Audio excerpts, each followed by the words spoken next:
ভজ কৃষ্ণ বল কৃষ্ণ লহ কৃষ্ণ শিক্ষা। কজন মানুষ কৃষ্ণ সম্বন্ধে শিক্ষা নিলে, কতজন মানুষ কৃষ্ণ সম্বন্ধে জ্ঞান লাভ করতে গেলে গীতা পড়তে হবে। ভগবান বললে গীতাই আমার গৃহ, গীতাই আমার গুরু, গীতাতে আমি অবস্থান করছি। কজন পড়লে বলো তো? আজকে তো পশ্চিমবাংলার দেখেছ অবস্থাটা, এই যে কি আছে। ভগবান যে বলছেন কর্মণ্যে বাদি কারেস্তে মা ফলেষু কদাচন মা কর্ম ফলর হেতুর ভূর্মা তে সংঘস্ত কর্ম। অর্জুন, কর্ম করে যাও। জ্ঞানী গুণী ব্যক্তিরা কর্ম করে তার ফলের আশা ভোগ করার কখনো চিন্তা করে না, কিন্তু আমরা করি। হ্যাঁ, আমি ভালো কাজ করলে কেউ গুণগান করবে, খারাপ কাজ করলে গালাগাল দেবে। এটাই মানুষ ভুলে গেছে, কারণ ওরা ভাবলো এটা আমাদের বাবা কেলে সম্পত্তি ইচ্ছামতো ভোগ করব, কোনো দিন আমাদের এই সম্পত্তি থেকে হটাতে পারবে না। আর কত বাবারা সরকারি হসপিটালে জেনেটিক ওষুধ খেয়ে অকাল মৃত্যুবরণ করেছে। সত্য তো কি বুঝতে পারছো? তাহলে কি এই কর্ম সম্বন্ধে আর একটা কবিতা পড়েছি। সবাই গীতা না পড়ো, কবিতা তো পড়েছেও। কবিতাটা কি? আর সবাই তো বড় বয়স্ক নেতা নিশ্চয়ই কবিতাটা পড়েছে। কি বলেছে?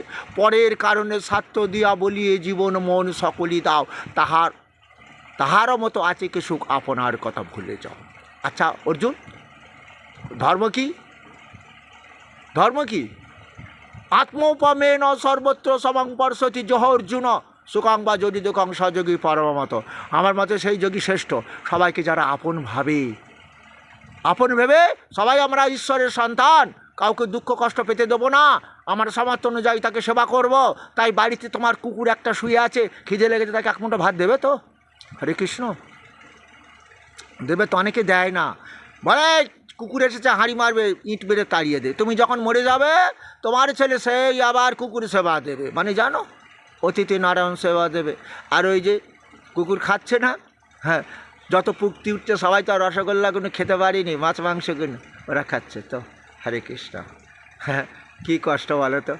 হ্যাঁ, যদিও এই কুকুর সম্বন্ধে ভগবান একটা সুন্দর কথা বলেছে শ্লোকের মাধ্যমে।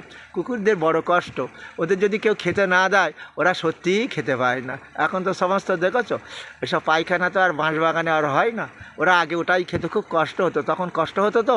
হ্যাঁ, তখন ছোটো ছিলাম তো, গন্ধ লাগতো কুকুর যখন কুকুর খেত, কিন্তু এখন খুব কষ্ট হয় গো। কেন জানো তো? ওই যে গীতায় অর্জুনকে বলছে, অর্জুন বিদ্যা বিনয় সম্পন্ন ব্রাহ্মণে গভী হস্তিনী শুনিচৈব সপাকে পণ্ডিতা সমদর্শিন। সেই পণ্ডিত সেই জ্ঞানী বিদ্যান ব্রাহ্মণ চণ্ডালকে যে সমান চোখে দেখে, গাভী হস্তি কুকুরকে যে সমান চোখে দেখে। কুকুরকে তো গাভীর মতন সেবা দেওয়া যাবে না, গাভীর মতন তো কুকুরকে সেবা দেবো না, আমরা কোনো দিন দেবো না। যতই তোমরা বলো, যতই তোমরা গীতা পড়ো, হবে না। কি গো, সত্যি কথা তো। শোনা অর্জুন, নির্দোষং হি সমং ব্রহ্ম তস্মাৎ ব্রহ্ম নিতে স্থিতা। আমি নির্দোষ, আমি ব্রহ্মরূপে রয়েছি ব্রাহ্মণের মধ্যে। চণ্ডালকে তাহলে ঘৃণা করতে পারো না? চণ্ডালের মধ্যে আছি, গাভীর মধ্যে আছি, হস্তির মধ্যে আছি, কুকুরের মধ্যেও আছি। তাহলে গাভীর মতন সেবা কুকুরকে তোমরা দিতে কোনো দিনই পারবে না। সত্য কথা। যাক, না পারো তাতে দুঃখ নেই তো, কিছুটা অন্ন তাকে দাও। হ্যাঁ, সবাই পাটের এঁটো কুড়োনো দাও তো, তাহলে ইলিশ মাছের কাঁটাগুলো দিচ্ছে তো, তাও তাদের ভালো, তাই ভালো।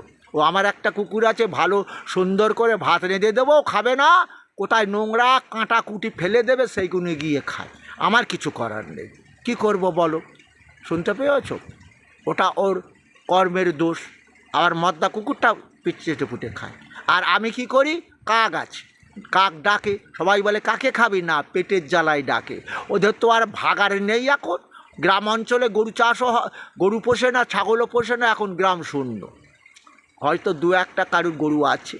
হরে কৃষ্ণ, তোমরা শুনতে পেয়েছ? তাহলে এই কাকগুলো পেটের জ্বালায় ডাকছে।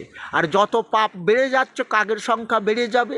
কারণ ওই যে ভগবান বললেন, ঊর্ধ্বং গচ্ছতি সত্যস্তাপ মধ্যে তিষ্ঠন্তি রাজসা জঘন্যগুণা বৃত্তি সদগচ্ছন্তি তামসা। দেহ দিয়ে যারা জঘন্যমূলক পাপ করবে, অধোগতি হয়তো তাদের কাক রূপেই ভগবান পাঠাচ্ছে। ভগবান পাঠাচ্ছে না, ওই যে জীবের কর্ম অনুযায়ী জন্ম, কর্ম অনুযায়ী কর্ম অনুযায়ী সুখ। কর্মানুযায়ী, বুঝতে পেরেছো? জেনে শুনে যদি তুমি পাপ করো, ওই যে একটা গান আছে রবি ঠাকুরের, জেনে শুনে আমি বিষ করেছি পান। কি গো, একবারে নেতা হয়ে দেখেছো কোটি কোটি টাকা সোনার দোকানের সোনার দাম বাড়ছে কেন? এরাই তো কয়েকশো কেজি সোনা কিনে রেখেছে। এই পশ্চিমবাংলার কথাটা বিশেষ করে বলছি, বুঝেছো? জিনিসের চাহিদা বাড়লে দাম বাড়াবে দোকানদাররা, যাক আন্তর্জাতিকভাবে এটা বেড়েছে, সে তবুও চিন্তা করেছো 26 কেজি সোনা, 13-14, হ্যাঁ চিন্তা করেছো এদের অবস্থাটা? হ্যাঁ, ওরা একটা সুযোগ পেয়েছে তো, কী সুযোগ বলো তো? ওরা ভুলে ওই কবিতাটা মনে রেখেছে, মনে হয় এই জগতে হয় সেই বেশি চায়, আছে যার ভুরি ভুরি রাজার হস্তে করে সমস্ত কাঙালের ধন চলে। এরা বুঝেছে আমি এখন রাজা হয়েছি। ও কে কাঙাল? কাঙালের ধন দেখছো না? ওই যে সব পঞ্চায়েতে দেখি যে ঘরের লোন আসে, তার মধ্যে 5,000 সে নেবে, এখন সব হচ্ছে, ধরপাকড় জোর কদমে চলছে, দেখছি। আমার মনে হয় সনাতন ধর্মের সৃষ্টিকর্তা কে জানো? ব্রহ্মণহি প্রতিষ্ঠা মৃতস্ব বায়স্ব চ শাশ্বতস্ব চ ধর্মস্ব সুখসৈকান্তিকস্য চ। আমি ব্রহ্মের প্রতিষ্ঠাতা। এখানে শাশ্বত কথাটা বলেছে কেন জানো? এই সনাতন ধর্মকে ধ্বংস করার জন্য এসেছে পাঠান মোগল। 500 বছর ধরে তারা অকথ্য অত্যাচার করেছে, একমাত্র আকবর ছাড়া। ঔরঙ্গজেবের আমলে কী অত্যাচার হয়েছে জানো? এখন মুসলমান ভাইদের দেখে আমাদের ভয় লাগে। জগন্নাথ মন্দিরে যে মুসলমান ভাইদের ঢুকতে দেওয়া হয় না, কারণ রাজীব গান্ধীকে যেভাবে সেই বোম দিয়ে মেরেছিল, হ্যাঁ ওরা যদি ওই বোম নিয়ে ঢোকে, ওদের তো মৃত্যু ভয় নেই, জঙ্গিদের আবার কী মৃত্যু হয়? ওই জন্যে আমরা কষ্ট পাই। এখন মুসলমানের রক্ত হিন্দুর মধ্যে আছে, হিন্দুর রক্ত মুসলমানদের মধ্যে নেই। তাই কাজী নজরুল ইসলাম বলেছিল, একই বৃন্তে দুটি কুসুম, হিন্দু মুসলমান, হিন্দু তার নয়নে মণি, মুসলমান তার প্রাণ। হিন্দুর রক্ত মুসলমানের মধ্যে আছে। শুনতে পেরেছো কি তোমরা? কী গো, বুঝতে পেরেছো? কিন্তু হলো না, হবে না। এই যে বলছে কলির প্রভাব। এই আমাদের যারা সনাতন ধর্ম, যারা কৃষ্ণের সন্তান, যিনি সনাতন ধর্ম শাশ্বত, যে ধর্মটাকে আশ্রয় করলে পরম সুখ শান্তি মিলবে, সেটাই কিন্তু ওরা সুখ শান্তি চাইছে না। ওরাও জঙ্গি, বিরাট জঙ্গি। ওদের শাস্তি আরম্ভ হয়েছে। আর ওই যে বলছে না, উৎপাতের ধন চিৎপাতে যায়, এটা বাংলা কথা, ওরা ভুলে গিয়েছিল। সেটাই বলেছিল মহাপ্রভু, কৃষ্ণ নাম ভজন করো, দেহ পাপ মুক্ত করো, দুহাত তুলে হরি বল বলো। বুঝেছ? হরি বল বললে কী হবে? হরি শব্দের নানা অর্থে 2 বক্ষতম সর্ব অমঙ্গল হরণ করে তোমার পরম মঙ্গল করবে, আর মনটা প্রেমে ভরিয়ে যাবে। যখন নেতা হবে, সুযোগ হবে, কোটি কোটি টাকা ইনকাম করবে, গরিব দুঃখীদের জন্য বিলিয়ে দেবে। তুমি চোরাপথে ওগুলো তোমার ব্যাংক অ্যাকাউন্টে জমাবে না, ওই চোরাপথে তোমার ওই বাড়ির সিন্দুকের মধ্যে না, ওয়াশিং মেশিনের মাধ্যমে দেখেছ সোনা সব লুকিয়ে রেখেছে। হরে কৃষ্ণ। এরা বিরাট চালাক। তোমরা শুনতে পেয়েছ? আমি সুরেন্দ্রনাথ কলেজের ছাত্র। আজকে শুনে দুঃখ লাগে, সুরেন্দ্রনাথ একজন মহান ব্যক্তি, তার নাম অমর করার জন্য তার নামে কলেজ করা হয়েছিল। সেই কলেজ থেকে আদর্শ সন্তানও তৈরি হবে। আর কি করেছে ওরা? ওখানে নিরোদের প্যাকেট, ওখানে কোটি কোটি টাকা ওরা লুকিয়ে রেখেছিল। শুনলাম নাকি, ওই যে খবরে শুনলাম, বাস্কের মধ্যে রেখে দিয়েছিল, ধরে গেছে। এরা কারা? এরা জঙ্গি।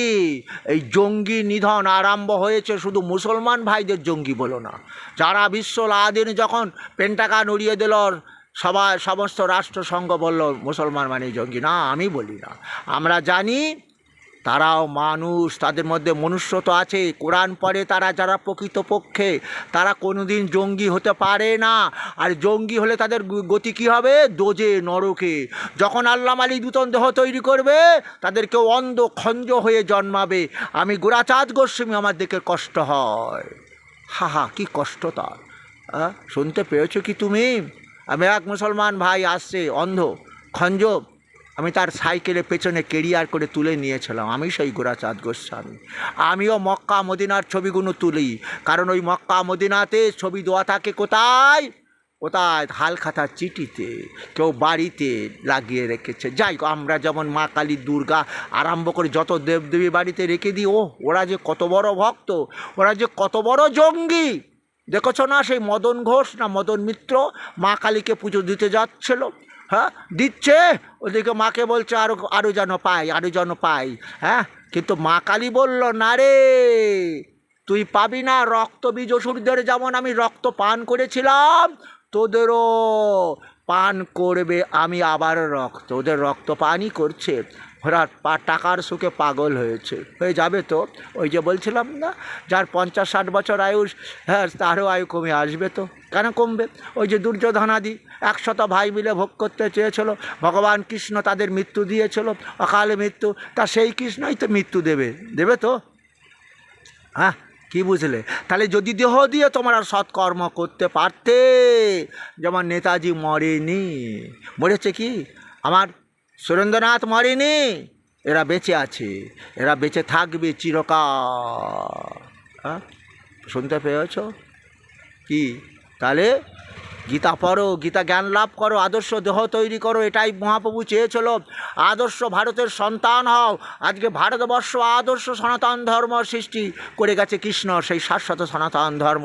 নট অনলি ইন্ডিয়া, সারা ওয়ার্ল্ড জুড়ে সেই কৃষ্ণ নাম ভজন হচ্ছে। মহাপ্রভু বলেছিল দুঃখ করে, আমার এই বিশেষ করে ভারতবর্ষে হবে না নাম হবে সারা বিশ্ব জুড়ে। সেই বিবেকের বাণী ছুটেছে জগৎময়। সেই বিবেকানন্দ আমেরিকা চিকাগো ধর্ম সবাই প্রথমেই ভারতের সনাতন ধর্মের কথা বলেছিল, তারপরে প্রভুপাদ, তারপরে আরও কয়েকজন গিয়েছিল, নামটা ঠিক আমার মনে নেই। কথা কি বুঝতে পেরেছ? পড়ো গীতা পড়ো, মুসলমান তুমি কোরআন পড়ো, তুমি ওই যে আল্লাহ মালিকের কথা 5 ওয়াক্তা শ্রবণ করো, দেহ দিয়ে বদন দিয়ে বলো, আল্লাহ মালিকের লীলা কীর্তন শোনো, কৃষ্ণ ভগবানের লীলা কীর্তন শোনো, আর বদন দিয়ে বলো হরে কৃষ্ণ কৃষ্ণ কৃষ্ণ হরে হরে, হরে রাম রাম রাম হরে হরে। যে দানবটা আছে সেই দানবটা ধ্বংস হয়ে যাবে। কেন? ওই যে অর্জুনকে বলল, কি বলল?